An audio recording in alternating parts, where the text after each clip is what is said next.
In the beginning of the world we had the forge and we forged things. We had weaving looms and we wove our clothes. We had boats from which we caught fish. We had no guns. We had no cowrie money. If you went to the market, you took beans in order to exchange them for sweet potatoes. You exchanged something for something else. Then the king brought the cowrie money. What did the king do in order to bring the cowrie money? He caught people and broke their legs and their arms. Then he built a hut in a banana plantation, put the people in it, and fed them bananas until they became big and fat. The king killed the people, and he gave orders to his servants to attach strings to their bodies and to throw them into the sea, where the cowrie shells lived. When the cowrie shells started to eat the corpses, they pulled them in. With cowries, we see a couple of things come together. First, we see how the developing global economy worked at the regional level. South Asia, West Africa, Western Europe, and the Americas were parts of the larger global economy that were connected, but they also had unique features and distinct roles in the global economy. So just because they were fundamentally linked in one global economy, they were not homogeneous in how their markets operated or how people lived within those societies. Second, the global economy was not just about markets, goods, currencies, and trade. It affected societies in profound ways that led to significant cultural changes and challenged how people made sense of the material and moral consequences of being drawn into the global economy.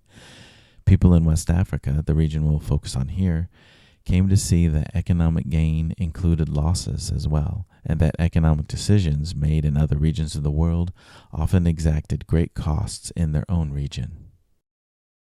It's tempting to see cowries as a primitive economic instrument because it's a cheap shell and not a bill or coin or some other more familiar form of money. However, it was no different from any other material representation of value, and in fact, it was one of the first and most important modern currencies. Its value was recognized across many borders and could be used in multiple Asian and African markets, which is a characteristic that many currencies in our world today cannot match. This made long-distance trade much easier by allowing brokers such as the Portuguese and other Europeans to connect diverse markets more efficiently. Further, cowries were essential to tie together the global economic pursuits of Europeans in Asia, Africa, and the Americas. Cowries acquired in South Asian markets, traded in European markets, and swapped for people in African markets permitted a thorough integration of European economic endeavors. And of course, the people bought in African markets formed the labor force in the Americas that did the real work to produce the sugar, cotton, and coffee that not only fueled early global agribusiness, but also provided an essential commercial and resource base for industrialization. We must also note that cowries have shown up in many places throughout the world in times long before the Great Convergence. They were plentiful in China in the last millennium BCE. Here we see an elaborate Chinese container for cowries. Eventually, though, they faded as a currency and an item of prestige in China. Cowries were also present in prehistoric Europe, where they were used for decoration and as religious objects, but they were most common throughout the Indian Ocean and Pacific, where they originated and served as money. The main source for the cowries that became most important was the Maldive Islands, but the two places where cowries were most important as currency were India, the region of Bengal, and West Africa. They had great cultural meanings in West Africa too, even after their value as currency collapsed. Both the economic and cultural significance of the cowries comprise our focus here. Now, it's one thing to understand how the global economy worked, and another thing to understand how it affected people and how they made sense of it. When the Portuguese became active in the Indian Ocean, they noticed the widespread use of cowries in the markets throughout the region. They also were aware that shell currencies were used in coastal areas of West and Central Africa. Now, cowries apparently were known in coastal West Africa, though not in great numbers, as that appeared limited to the inland states on the Niger River. The Portuguese either learned from West Africans of the demand for cowries, or they supposed that it could be stimulated, so they used the shells as ballast in their ships heading west back to Europe, and then traded them as currency once they brought cargoes from Europe to West African markets. When the Dutch and English gained prominence in the Indian Ocean trade in the 1600s, they took control of the flow of cowries to West Africa as they competed with each other for profits in the markets of Asia and Africa. Now, part of the competition focused on the cleanliness of the shells. Apparently, once in Europe, the Dutch did a much better job of cleaning the shells than did the English. So merchants in Holland and England who needed to buy cowries for trade in Africa favored the Dutch cowries when there was a choice. These shells were taken to West Africa to purchase people. As such, when the slave trade surged in the 1700s, so did the value and volume of cowries. Now, after the British abolition of the slave trade in the early 1800s, the value of cowries dropped a lot. But when palm oil, which was used for lamps in homes and factories, and soap to clean people and clothes, when it became a major export from West Africa in the 1830s, the industrialized British showed up to trade cowries for the palm oil. Now, once the British and French became colonizers in Africa in the late 1800s, however, they outlawed cowries and required colonized Africans to pay taxes in European coin currencies as a method of controlling markets and people in Africa. The long-term drawback of the cowrie as currency was that the Europeans did not accept the cowries as payment for their goods or debts. As long as the West African regional markets continued to grow, which they did, and the supply continued, the cowries had great value in West Africa. But while cowries gave Europeans global buying power, at least in the key markets of India, West Africa, and a little later in East Africa, it didn't give West Africans the same. Many West African societies were dependent upon Europeans to connect them to the global economy even before formal colonialism in the 1800s. So a direct trade with other markets that used cowries was not possible. This would have been even less likely anyway because the British introduced policies in Bengal that began to substitute copper as currency, except for small market transactions which cowries were well suited for. In the end, whatever local and short-term gains were made in West Africa from transatlantic trade, these were not effective in building wealth and power within the global economy. By the time Western European nations entered into their second imperial era in the 1800s, they had a significant economic advantage over African states that did not exist in earlier times. Cowries as both a currency and a means of extracting people represented the imbalanced ways that West African societies were integrated into the global economy and that European and American nations profited from those imbalances. So, in the big picture, merchants involved in the slave trade gained wealth and prestige through exchanging people for cowries, but they were not accumulating forms of wealth that transferred well into the global economy. Further, the export of captives from Africa drew down the most important resource of any society, its people. In this instance, then, the examples of cowries provide some insight into how imbalanced forms of trade can lead to long-term decline and dependency in the global, not regional, context. But there's more. The trade in people was not as simple as trading things, even if market participants pretended it was so by referring to captives as pieces or bags or any other unit of measure for the goods traded for human beings. No, it was a moral issue. This became more pronounced among Europeans and Americans as the abolitionist movement there developed in the late 1700s and throughout the 1800s, but it was already an issue for people in African societies as some became wealthy through the trade, while so many more suffered as victims of the trade, both as captives taken across the Atlantic or as those who remained in Africa stuck in the poverty created by distorted market relationships with the global economy. Now, Africans devised many ways to address the moral clash between human values and market values. They often did so through references to the cowries.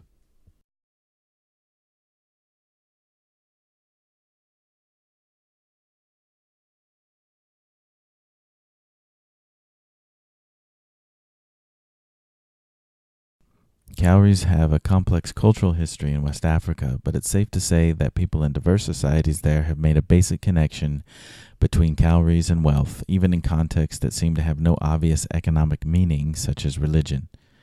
This association begins to make more sense to us when we recall the story from the beginning of this lecture when the king goes to horrible lengths to use people as bait for cowries. In the religious cultures of most West African societies, this kind of exploitation was not an amoral use of political and economic power on the part of the king.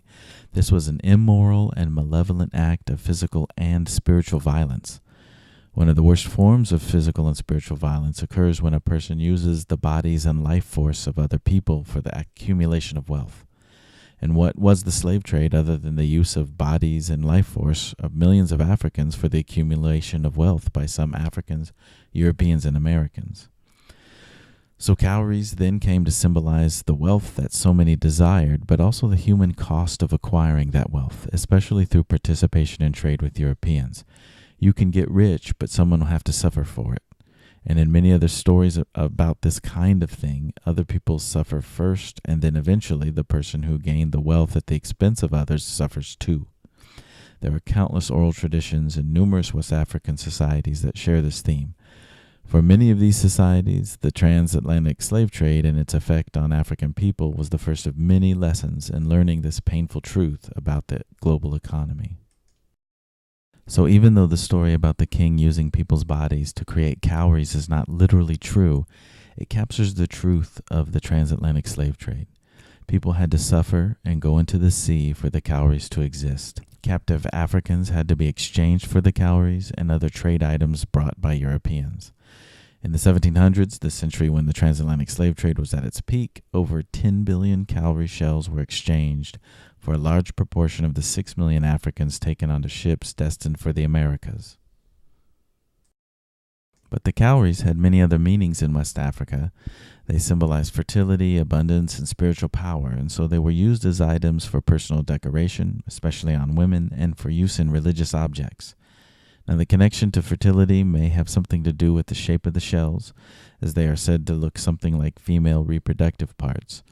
Also, the concepts of material abundance and many children have been deeply linked since our earliest African ancestors. Additionally, cowries came from the sea, which is often seen as part of the land of the dead and spirits, which is where children come from before they enter our dry world. Indeed, societies near the coast often perceive the sea as a source of spiritual power, which helps explain why Yoruba people have associated a prominent sea spirit such as Olokun with cowries and as a god of wealth who inhabits a cowrie shell palace on the bottom of the ocean. Given our discussion of cowries so far, it's not hard to imagine why people developed these ideas about Olokun in the past few centuries. Other deities in West Africa, such as Elegba and Oshun, have had associations with cowries, and these associations are often made with spirits that support the process of divination, through which spirits advise people on how to interpret events in their lives and what to do to ensure positive outcomes to their endeavors. Divination is one of the most fundamental activities in West African religious cultures, so the prominence of cowries in divination is very meaningful. Divination experts in various societies have used cowries in their divination practices, usually by taking a certain number of cowries and casting them. Typically, the various combinations of the shells that fall face up and face down are used by the experts to interpret the insight of the spirit. Here's a video of a ritual that includes cowrie divination for the purpose of naming a sacred mask, usually used in female initiation groups in Sierra Leone. While cowrie divination can occur in many different contexts, this gives you an idea of how cowries have fit within a religious observance as representative of great spiritual power.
for Mama Mutai.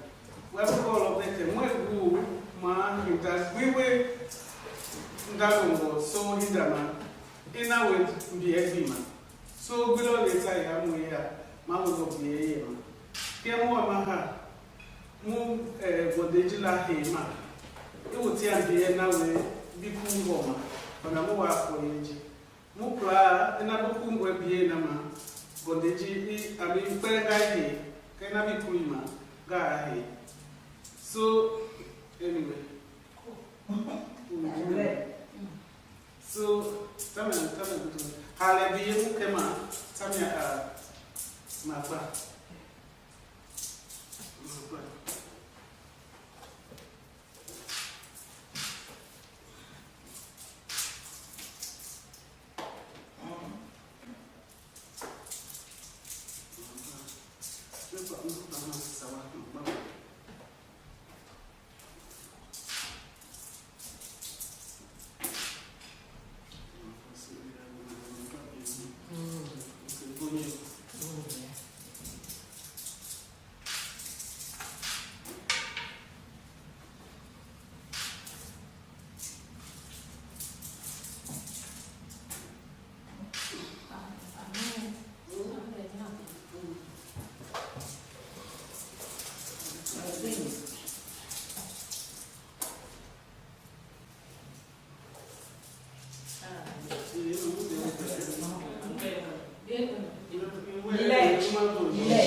With cowrie shells, we see how economic globalization entered the lives of people in lands separated by great distances but connected by oceanic trade. We also see the impact of these economic forces on societies that participated in this developing global economy.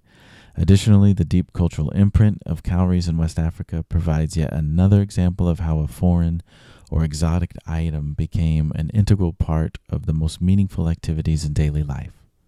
But the example of cowries in West African markets and cultures also raises the moral issues of economic decisions on both the large scale and the small scale.